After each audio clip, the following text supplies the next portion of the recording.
Hey guys, it's Tony Lockhart. It is currently the 25th of October 2018. Beautiful, beautiful day in South Pasadena. I've got a kiln opening. Let's go take a look. Last firing was a 8-hour, 59-minute firing. The current temperature is 83 degrees Fahrenheit, so we're in good shape. It'll be safe to open it. The kiln I have is a Skutt Kiln Master 1227. Fires up to cone 8, and I've actually done a cone 10 firing in this thing, but now I just do low fire.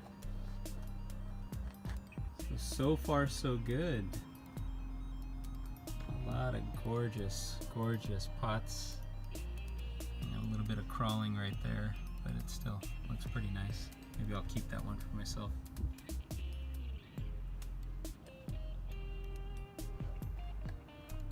So I'm gonna get the tripod and I'll see you in the next clip.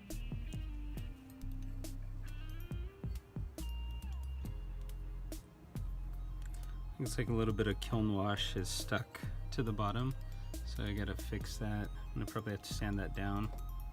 But these are Laguna clay. I believe it's B3. That's the type of clay body that I use. What I've got is a colonial white on top, the side dip, and then I've also got the aqua Atlantis blue. So it's really interesting to see how it's a clear glaze and you can see how it shows through. And you can see the clay body. Here's another one of those aqua Atlantis blues over the B3.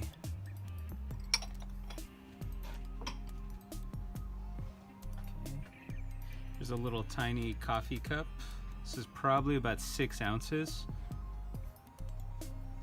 Got that Atlantis blue. And this is actually, if I get the light on it, you could see that this is an electric brown versus this one as the B3. One is brown as a clay body, one is black. So this is a Castile blue on top, double dip, top and bottom.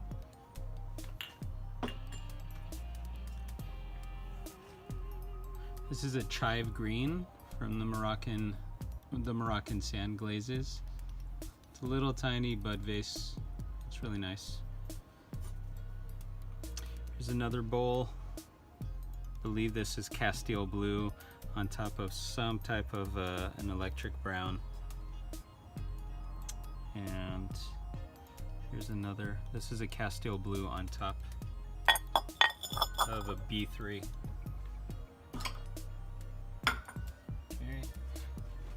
So it looks like I did not reach temp at the top shelf, or maybe I was approaching it. I should have put a hold. I put a hold for about 1 minute to cone 5 firing, but you know, this was an odd packing. I'm not too concerned about how these glazes have matured because I think they're okay. Okay. I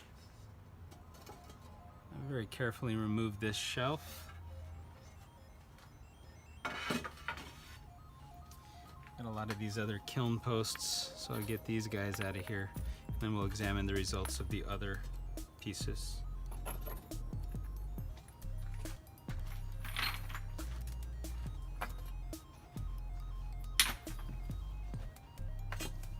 Okay, so this was a weird type of reclaimed clay. I had a bunch of different leftover clays that were mixed together.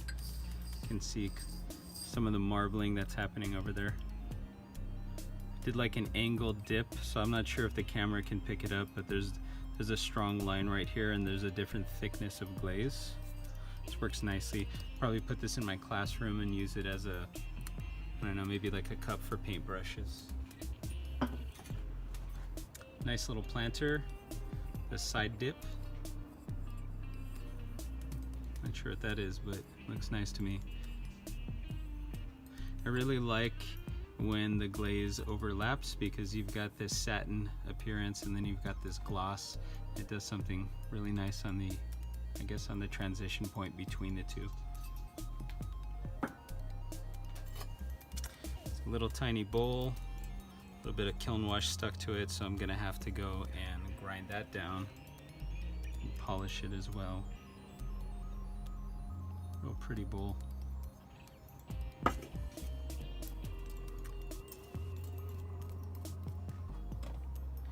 Took like a pink glaze and I put it underneath this dark clay. Here's another of the B3 with that aqua blue on top. And here's an electric blue, or here's an electric brown with the same aqua blue. Very interesting to see the differences with the types of glazes, with how they react to the clay body.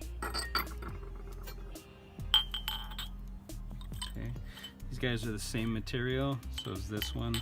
So even among themselves, there's a little bit of variation between the same clay body and the same glazes.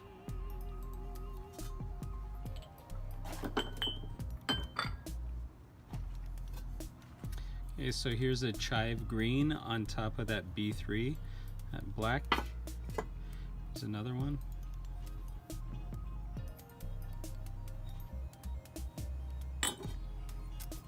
And then here's the same chive green on top of an electric brown.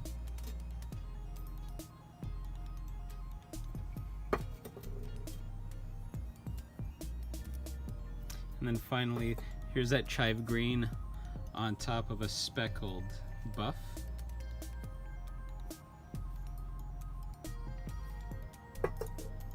And here's one more.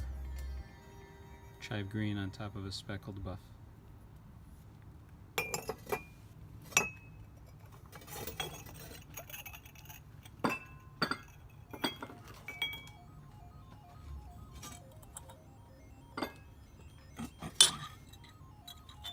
Here are a couple more tiny 6-ouncers, little coffee cups, and these guys have the Castile blue on top. Here's a pair with the Atlantis blue, or the Aqua Atlantis.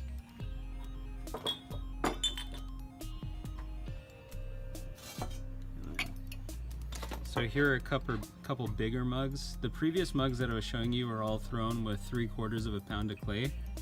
These are thrown with 1 pound of clay. So here's the speckled buff with that aqua color on top. A little handle right there, kind of help. I like that burning of the clay. It's a really pretty effect. I like how the orange and the blue are contrasting each other. I also really like this clay body because it's a little bumpy right now. It's not as smooth, but I don't think it'll be a problem when it's time to drink from it. But I just like the way it breaks off of the edges and it reveals some of that clay underneath the glass.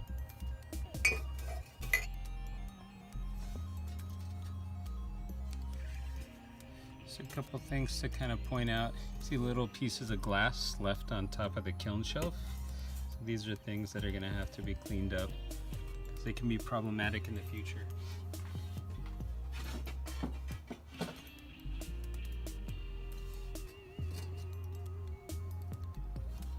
A lot of cracking on the kiln shelf right here, so this needs to be fixed as well.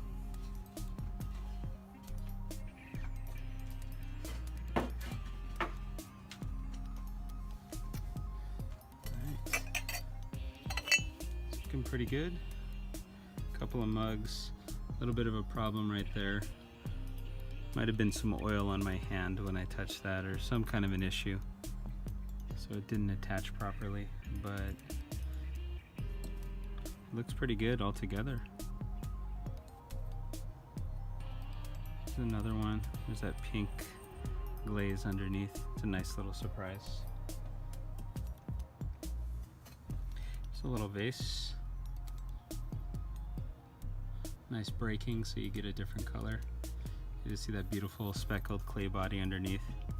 The only thing I really dislike about this Castile blue, which is so pretty, you can't see the glaze underneath because it tends to go really thick. And then when it does break, it's super thin. I wish there was like a middle ground.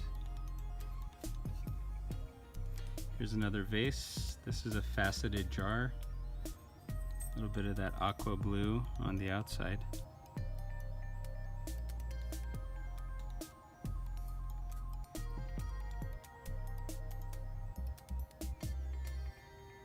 A little flower pot or a little vase. That contrasting clay on the inner foot ring, real pretty. Again, love that burning and that contrast color of the clay. Just looks nice. Nice little surprise when you pick up the pot and have a look underneath. There's a nice chive green. Looks like it's speckled. Let's see. Oh, this must be mystery clay. Yeah, this is unfortunate. See that right there? This is a second. So it looks like there's some kind of bubbling and there's some kiln wash stuck to it. So I don't know, maybe I can grind that down and sell it as a second, or maybe keep it for myself.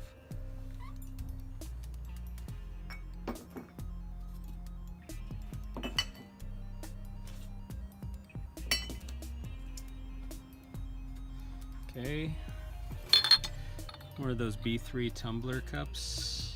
Look pretty good.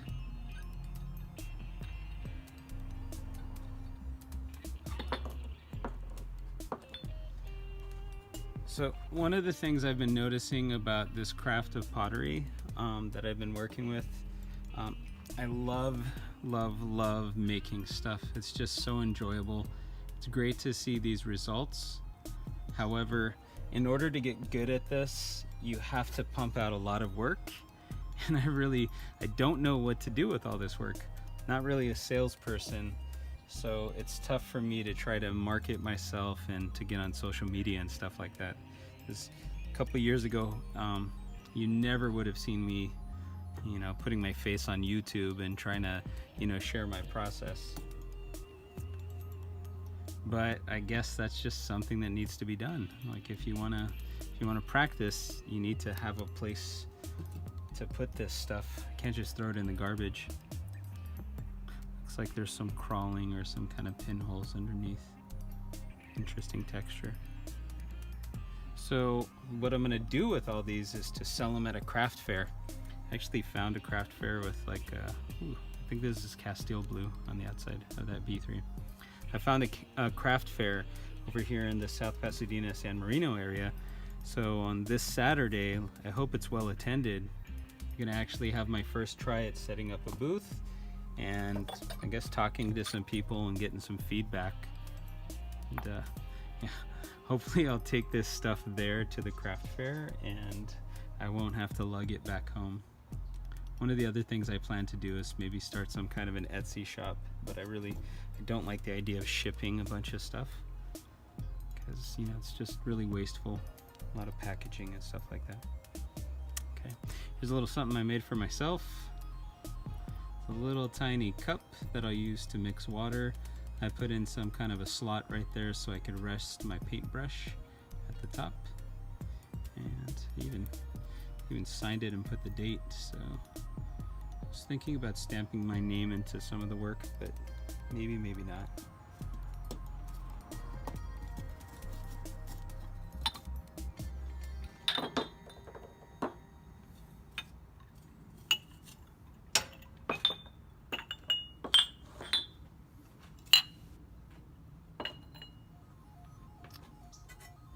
Okay, so here's a nice cone on this level.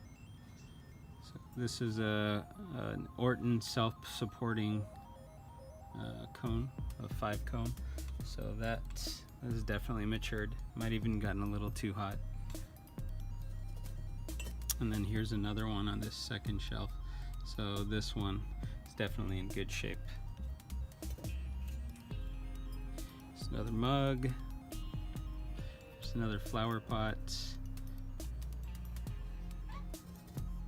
A couple of additional cups. So this is the electric brown, and I think this is, yeah, this looks like the Castile blue. Really pretty. I haven't been using the Castile blue I haven't been using the B mix, which is a white clay, but that just looks, this Castile blue on top of the white clay just looks fantastic. There's so much that you don't see in terms like the little tiny colors and things like that you do see when you have some of the lighter clay bodies. Okay, here's another chive. And looks like we got 4 more of the B3s with, this is my favorite. It's a nice Nice chive, kind of an olive-ish green, but I just love how dark it looks. It's just so pretty.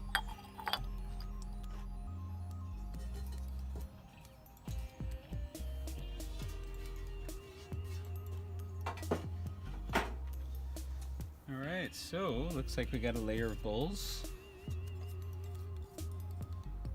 It's a nice white interior bowl with the green on the outside.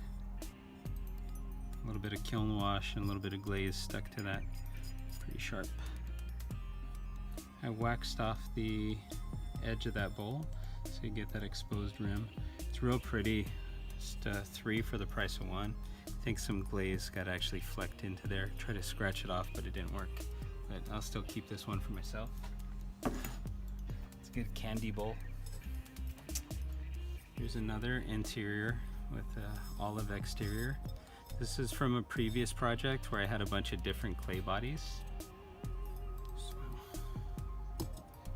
that's really nice. Here's another.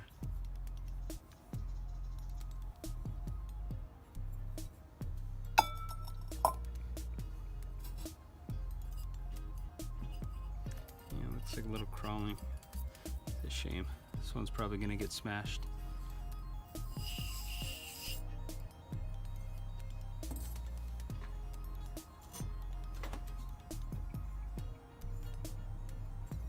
You can see there's not a good attachment of glaze right there, a little bit of crawling. It's nice red clay.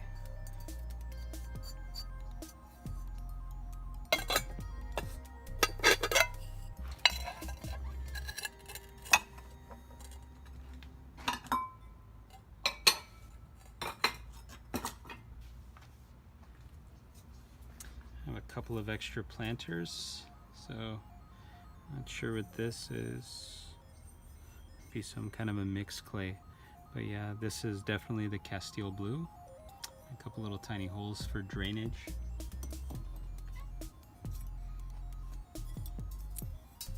Ooh, got a lot of kiln wash sticking. In fact, if you take a close look right there, you can see the glaze was pooling and dripping right there. So yeah, I think this one will go into my collection.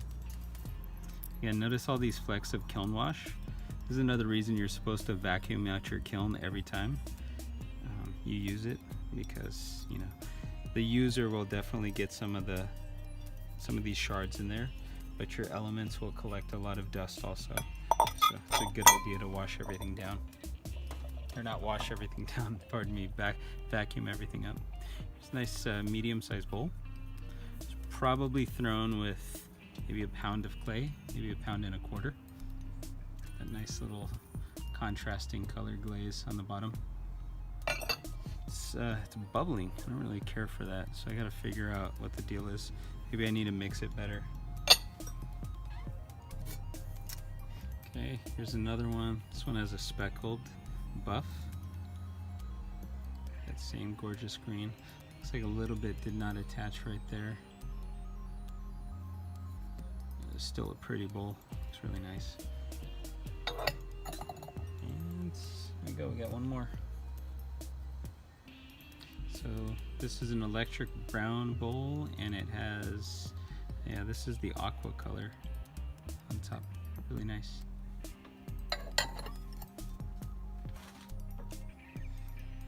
All right, so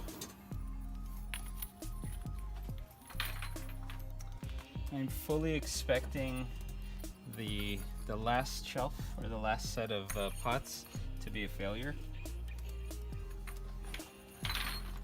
I put them at the bottom of the kiln because my kiln tends to run a little bit cooler at the bottom.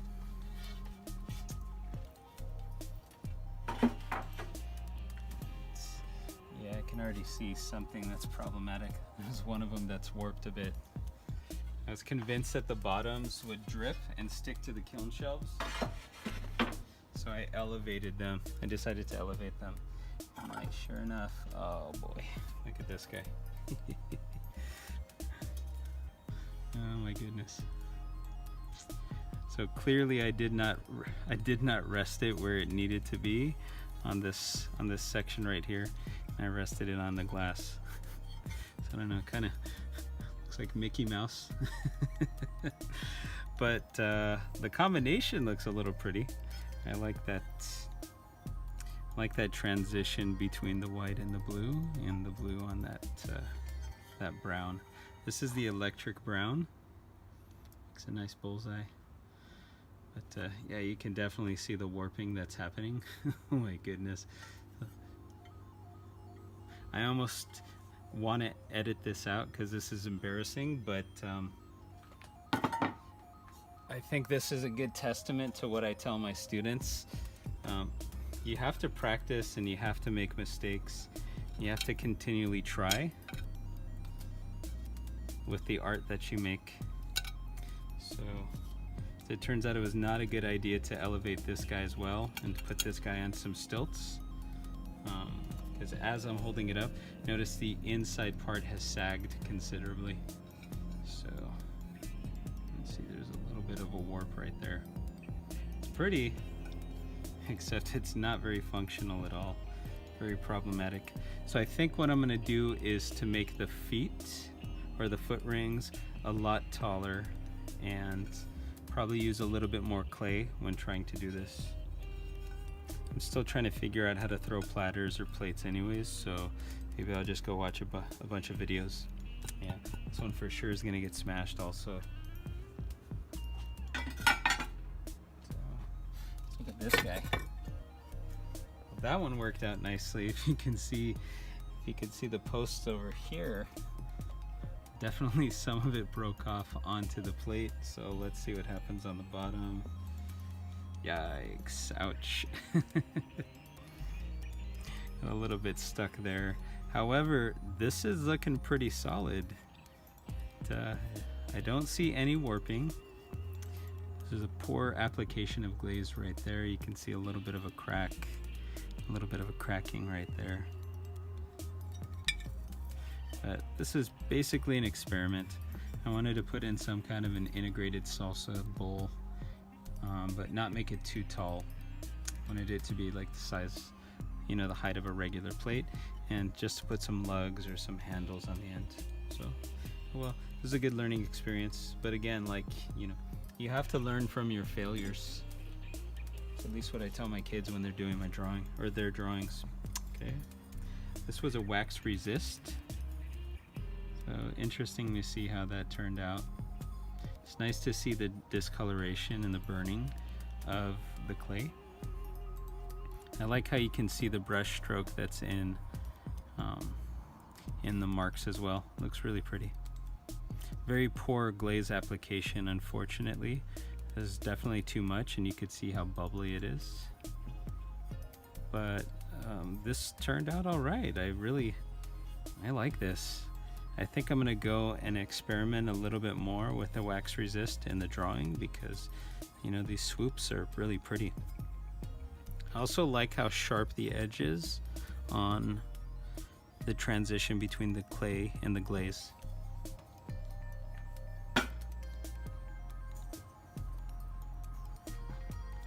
And here we go, one last bowl. This one looks nice. This one turned out okay. Little things stuck to the bottom.